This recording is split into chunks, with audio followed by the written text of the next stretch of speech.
Plus de 24 heures après l'explosion d'un camion chargé de bonbonnes de gaz dans la capitale kenyane, Innocent Moturi évalue ses pertes.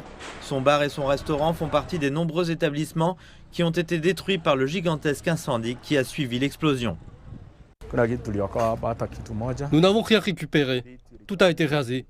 Il y avait un réfrigérateur, mon stock de bière. C'est une très grosse perte pour moi. Marina Mbote est arrivée dans la capitale kenyane depuis l'ouest du pays pour prendre des nouvelles de ses proches. Son beau-frère fait partie des quelques 300 personnes blessées dans les différents hôpitaux de la ville. Leurs biens ont également été détruits.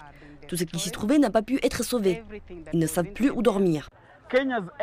L'organisme de régulation de l'énergie du Kenya a affirmé que l'usine de remplissage de gaz n'était pas autorisée à fonctionner, tandis que le président kényan veut que ceux qui ont permis son fonctionnement soient arrêtés et inculpés.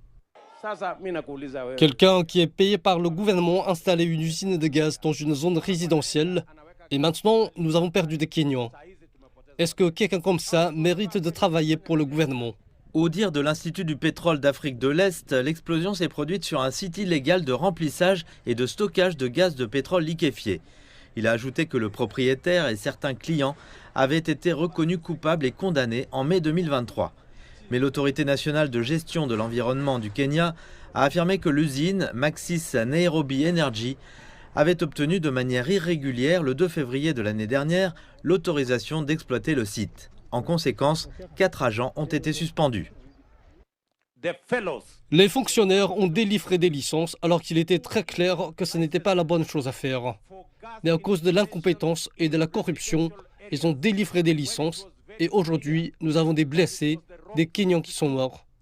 Ces fonctionnaires qui ont été impliqués dans cette affaire, le ministère doit immédiatement prendre des mesures contre eux et ils doivent être licenciés et poursuivis pour les crimes qu'ils ont commis.